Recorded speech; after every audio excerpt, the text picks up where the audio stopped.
सबको जय मसीह की।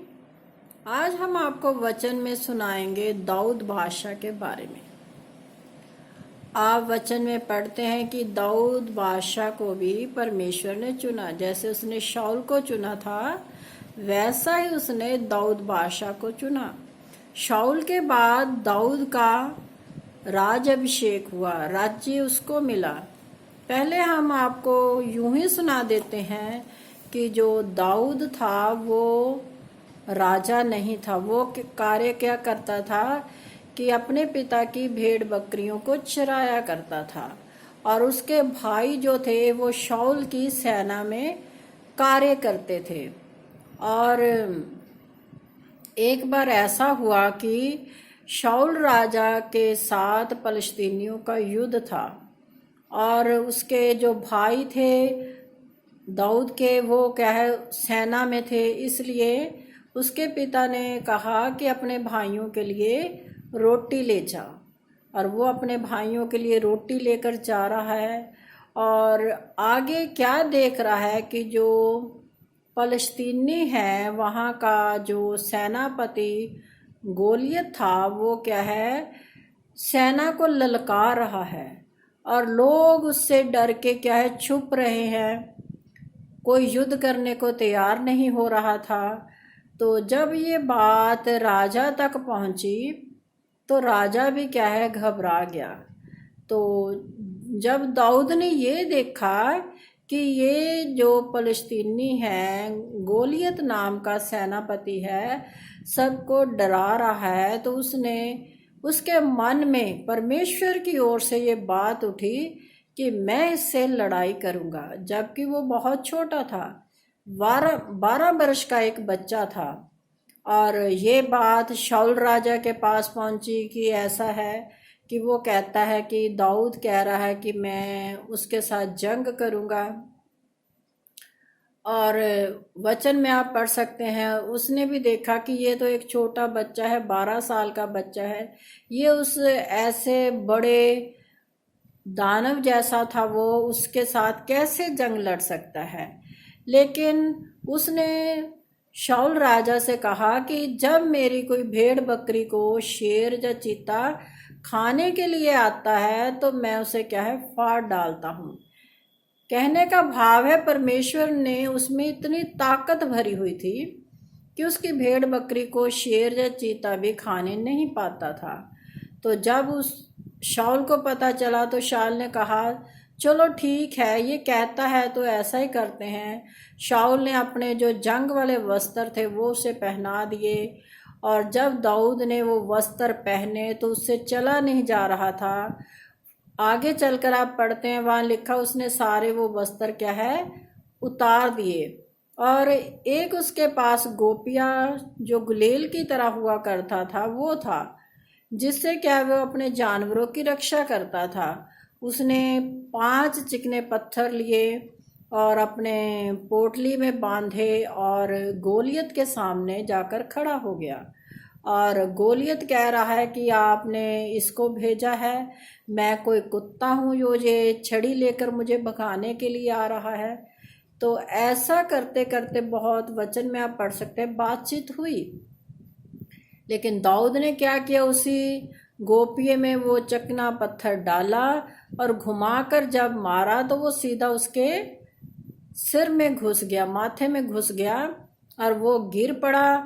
और दाऊद ने उसी की तलवार लेकर उसका सिर काट दिया। तो ऐसा चुनाव हुआ दाऊद का राजा होने के लिए। और जब शाऊल को ये पता लगा तो शाऊल बड़ा खुश हुआ। तो उसने ये पहले घोषणा कर दी थी कि जो गोलियत को मारेगा उससे मैं अपनी बेटी की शादी कर दूंगा। लेकिन शाऊल ने बाद में ऐसा नहीं किया, दाऊद ने उसको मार दिया। लेकिन शाऊल अपने वादे से फिर गया और किसी के साथ उसकी शादी करवा दी। ये था दाऊद बादशाह की एक कहानी, छोटी सी, जो हमने सुनाई है। इसे हम वचन में भी आपको सुनाते हैं कि ऐसा ही हुआ था। क्योंकि हम वचन अपनी ओर से कुछ नहीं कहते। हम बहुत बार कहते हैं जो भी हम वचन सुनाए, या आपको कोई भी बहन भाई वचन सुनाता है तो उसे आप पवित्र शास्त्र बाइबल में खोलकर जरूर पढ़िए कि क्या वहाँ ऐसा ही लिखा हुआ है। तो चलिए हम शुरू करते हैं आज का वचन, जो है दाऊद के बारे में, कि दाऊद कैसे वहाँ पहुँचा। तो यहाँ जैसे हमने आपको सुनाया है कि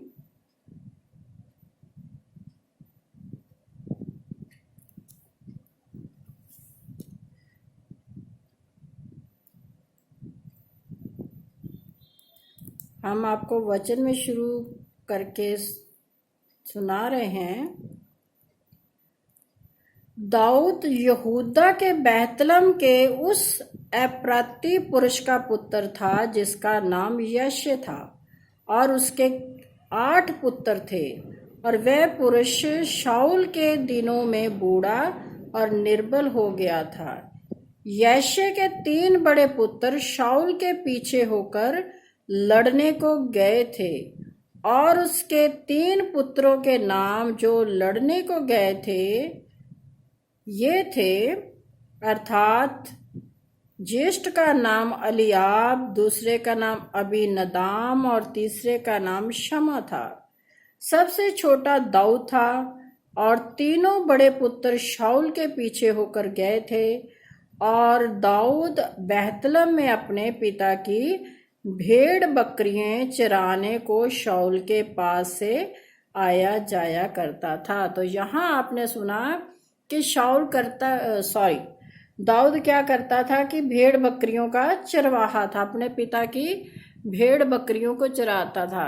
आप वचन में पढ़ते हैं कि पुराने जमाने में लोग क्या है, ज्यादा उनका कार्य यही होता था। वह फलस्तीनी तो 40 दिन तक सवेरे और सांझ को निकट जाकर खड़ा हुआ करता था। अब यहाँ आगे क्या है, जंग की बात हो रही है। 40 दिन तक वो क्या है, उन सब लोगों को ललकारता रहा। शाऊल की जो सेना थी उसको क्या है, ललकारता रहा। और जैसे हमने आपको सुनाया, जो कोई उसे मार डालेगा उसको राजा बहुत धन देगा और अपनी बेटी का विवाह उससे कर देगा, और उसके पिता के घराने को इस्राएल में स्वतंत्र कर देगा। तो यहाँ राजा शाऊल के बारे में बताया गया कि जो भी उस गोलियत नाम के इंसान को, जो फलस्तीनी था, मारेगा, उसको क्या वो धन भी देगा और अपनी बेटी की शादी भी कर देगा। और आगे हमने जैसे सुनाया, तब शाऊल ने अपने वस्त्र दाऊद को पहनाए और पीतल का टोप उसके सर पर रख दिया और झिलम उसको पहनाया। यहाँ आगे आप पढ़ सकते हैं कि जो भी जंग के वस्त्र होते थे वो सब क्या है, उसको दाऊद को पहना दिए गए। तब फलस्तीनी ने दाऊद से कहा, क्या मैं कुत्ता हूं कि तू लाठी लेकर मेरे पास आता है? तब फलस्तीनी अपने देवताओं के नाम लेकर दाऊद को कोसने लगा। दाऊद ने फलस्तीनी से कहा, तू तो तलवार और भाला और सांग लिए हुए मेरे पास आता है, परंतु मैं सेनाओं के परमेश्वर यहोवा के नाम से तेरे पास आता हूँ, जो इस्राएली सेना का परमेश्वर है, और उसी को तूने ललकारा है। तो यहाँ आपने सुन लिया कि दाऊद उसे क्या कह रहा है कि इस्राएली का जो परमेश्वर यहोवा है उसकी ओर से मैं आया हूँ, वो परमेश्वर तुझे ललकार रहा है। और ये समतर मंडली जान लेगी कि यहोवा तलवार या भाले के द्वारा जयवंत नहीं करता, इसलिए कि संग्राम तो यहोवा का है और वही तुम्हें हमारे हाथ में कर देगा। और वो कह रहा है कि जो परमेश्वर है वो तलवार भाले लेकर किसी भी तरह से जंग नहीं जीतता। वो क्या है, संग्राम उसका है। क्या है, वो परमेश्वर की लड़ाई है, तो वो परमेश्वर क्या है, खुद लड़ता है। अपनी प्रजा के लिए, अपनी सेना के लिए।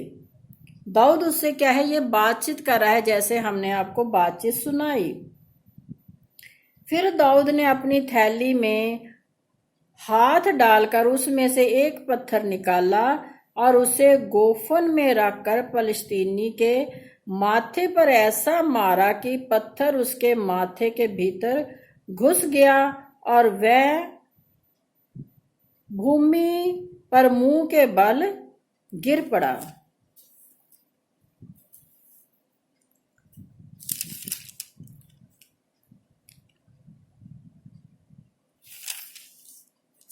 यूं दाऊद ने फलस्तीनी पर गोफन और एक ही पत्थर के द्वारा प्रबल होकर उसे मार डाला, परंतु दाऊद के हाथ में तलवार ना थी। तब दाऊद दौड़कर फलस्तीनी के ऊपर खड़ा हो गया और उसी की तलवार पकड़कर म्यान से खींची और उसको घात किया और उसका सिर उसी की तलवार से काट डाला। ये देखकर कि हमारा वीर मर गया, फलस्तीनी भाग गए और दाऊद फलस्तीनी का सिर यरूशलेम में ले गया और उसके हथियार अपने डेरे में रख लिए। तो यहाँ पर लिखा हुआ है कि उसने कैसे जंग जीती। क्यों वो जंग उसने इसलिए जीती कि परमेश्वर उसके साथ था, परमेश्वर उसका बल था। वो सेनाओं का यहोवा है, वो अपने बच्चों का साथ देता है और जिसको वो चुन लेता है उसे वह कभी नहीं छोड़ता। और आगे लिखा हुआ है कि शाऊल ने जब ये समाचार सुना तो पहले तो वो बहुत खुश हो गया कि उसने मार दिया, लेकिन क्या है बाद में वो क्या है दाऊद पर क्रोधित भी हुआ। दाऊद ने कुछ नहीं कहा। लोग क्या कहने लगे कि शाऊल ने तो हजारों को परंतु दाऊद ने लाखों को मारा।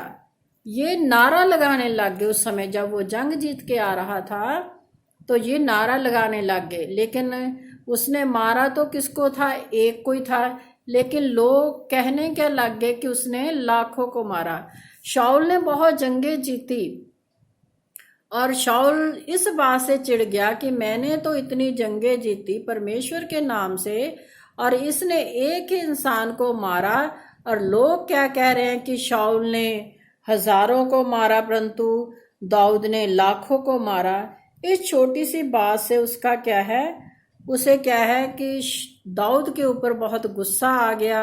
और आप वचन में पढ़ सकते हैं कि लिखा हुआ है कि फिर उसके बाद क्या है, वो जो शाऊल था वो दाऊद को मारने की ही योजना सोचता रहता था कि मैं इसको किस प्रकार से मार दूं। लेकिन वो भी परमेश्वर का चुना हुआ था। जैसे शाऊल को परमेश्वर ने चुना था वैसे ही दाऊद को भी परमेश्वर ने चुना था। आप पवित्र शास्त्र बाइबल में पढ़ सकते हैं कि जब जब भी, फिर वचन में हम आपको किसी दिन पढ़कर सुनाएंगे, जब शाऊल के ऊपर से परमेश्वर का आत्मा उठ गया तो वहां लिखा हुआ है कि फिर उसके ऊपर क्या है, दुष्ट आत्मा परमेश्वर की ओर से ही आई। कुछ लोग ये कहते हैं कि जो दुष्ट आत्माएं होती हैं वो किसी की ओर से आती हैं, लेकिन सजा उसे मिली जैसा हमने वचन में सुनाया था। तो वो क्या है, घबराने लग जाता था और जब दाऊद आकर उसके सामने बीना बजाता था तब तब वो क्या है, शांत हो जाता था। और वो करता क्या था कि वो हमेशा यही चाहता था कि मैं अपने भाले से दाऊद को मार डालूं। मन में यही सोचता रहता था, योजना बनाता रहता था। लेकिन परमेश्वर दाऊद के मन में पहले से ही ये सब बातों को प्रकट कर देता था। हम आपको वचन में सुनाएंगे कि जो शाऊल का बेटा योनातान था वो दाऊद का बहुत अच्छा मित्र था और वो अपने पिता की योजना को पहले ही दाऊद को बता देता था कि मेरा पिता तुझे मारना चाहता है। उन्होंने क्या है, भाई वाली वाचा बांधी हुई थी। वो बहुत गहरे दोनों क्या है, दोस्त थे और उनकी वाचा जो थी वो सगे भाई ना होने के कारण भी इतना उनमें प्रेम था कि वो कुछ भी एक दूसरे से छिपाते नहीं थे। और आप वचन में भी पढ़ सकते हैं कि जब जंग में शाऊल और उसके पुत्र मारे गए तब दाऊद बहुत दुखी हुआ था। उसने एक विलाप का गीत भी गाया था शाऊल के लिए और उसके पुत्रों के लिए, क्योंकि उसके मन में परमेश्वर का डर था। उसे ये था कि परमेश्वर ने इसे चुना है। आप वचन में पढ़ सकते हैं कि बहुत बार दाऊद को ये मौका भी मिला कि वो शाऊल को मार दे, लेकिन उसने शाऊल को कभी नहीं मारा, क्योंकि उसे ये था कि परमेश्वर का ये चुना हुआ है। इसलिए उसके मन में भय था। बहुत अवसर मिले उसको, आप वचन में पढ़ सकते हैं, लेकिन वो कभी भी शाऊल के विरोध में नहीं उठा, लेकिन शाऊल उसके विरोध में रहा। उसके बाद जब से परमेश्वर ने उसे त्याग दिया था, तब से एक छोटी सी बात को लेकर वो उससे क्या है, ईर्ष्या करने लगा।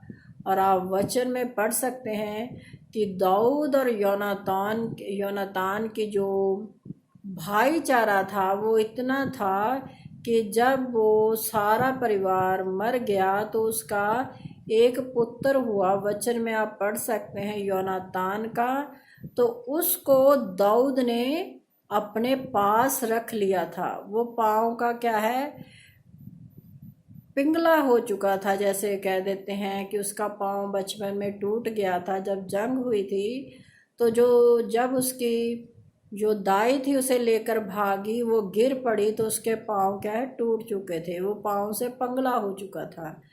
तो फिर जब दाऊद को ये पता चला कि योनातान का एक बेटा है, तो उसने उस बेटे को अपने पास बुला लिया और अपने सारे जो राजमंत्री थे, जब वो राजा बना तो उनको ये हुक्म दे दिया कि जब तक उसका योनातान का बेटा जिंदा रहेगा तब तक इसकी सारी देखभाल करना।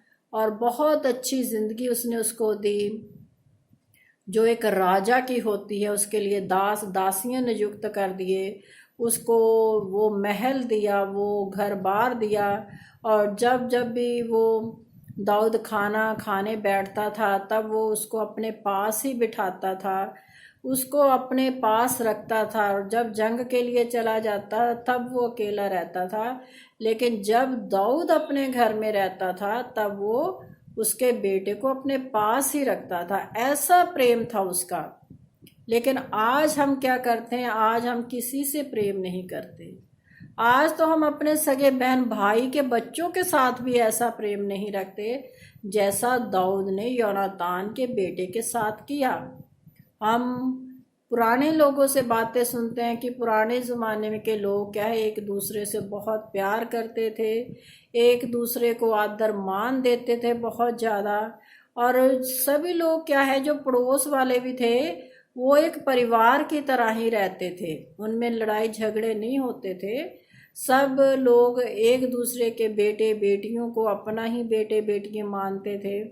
लेकिन आज क्या संसार में शैतान का राज्य आ चुका है। आज ऐसा बिल्कुल भी नहीं है। आज क्या लोग अपने बहन भाइयों के बच्चों को भी क्या है, कोसते हैं, नफरत करते हैं। किसी के हृदय में प्यार नहीं है। घरों में बहुत सी क्लेश हैं, परेशानियां हैं। भाई भाई का दुश्मन हो चुका है। जैसे वचन में भी लिखा हुआ है कि भाई भाई का दुश्मन होगा। और जो बेटे बेटियां हैं वो अपने माता पिता के विरोध में खड़े हो जाएंगे। और जो कुछ लोग तो अपने माँ बाप को मरवा भी डालेंगे, ऐसा वचन में लिखा हुआ है, जो कि सत्य है। आज ज़माने में ऐसा ही हो रहा है। बहुत से बेटे बेटियां ज़मीन जायदादों की खातिर अपने माँ बाप को मार देते हैं, पीटते हैं, और बहुत से कत्ल हो जाते हैं। भाई भाई को कत्ल कर देता है, किसके लिए? ज़मीन के लिए, जो उनके पुरखाओं की होती है या उनके माता पिता की होती है। तो इसलिए क्या है, शैतान के राज्य को ख़त्म करना आपके हाथ में है। अगर आप परमेश्वर के संग चलेंगे तो आपके हृदय में किसी भी तरह का कोई भी वैर विरोध या ईर्ष्या की भावना नहीं आएगी, किसी के लिए भी नहीं। आप फिर क्या है, दुनियावी चीज़ों के लिए लड़ाई झगड़े नहीं करोगे। और वचन में लिखा हुआ है कि तू मुझसे मांग कर देख, मैं तुझे उस भंडार में से दूंगा जो कभी खत्म नहीं होता। तो आपको परमेश्वर से मांगना चाहिए। ये नहीं कि आप थोड़ी सी ज़मीन के लिए या थोड़े से पैसे के लिए अपने बहन भाइयों के साथ झगड़ा करो या मुकदमे लड़ो या एक दूसरे को मारो पीटो। तो ये क्या है, बहुत गलत काम हो जाता है। उस समय दोनों में ही क्या है, शैतान समा जाता है जो एक दूसरे को दुश्मन बना देता है। इसलिए वचन में लिखा, शैतान को अवसर मत दीजिए और अपने आप को परमेश्वर के अधीन कीजिए, तो वो तुम्हें श्रोमणीय बना देगा। तो हमने अपना जीवन परमेश्वर के हाथ में देना है, हमने परमेश्वर के अधीन हो जाना है, ताकि हमसे कोई गुनाह कोई पाप ना हो। परमेश्वर हमको संभाल कर रखे इन दुनियावी झगड़ों से, इन दुनियावी जो दुष्ट कार्य हो रहे हैं इनसे। परमेश्वर हमें बचाए, हमारे बच्चों को बचाए। अपने बहन भाइयों के लिए भी प्रार्थना करो कि उनके हृदय भी शुद्ध रहे, वो भी परमेश्वर के संग चले। तो सबको जय मसीह की। अगर आपको ये मेरा वचन का वीडियो अच्छा लगता है तो आप इसे लाइक कीजिए, शेयर कीजिए, सब्सक्राइब कीजिए और अपने बहन भाइयों के साथ मिलकर परमेश्वर के वचन को फैलाएं और परमेश्वर से बहुत सारी बरकतों आशीषों को पाए। तो सबको जय मसीह की।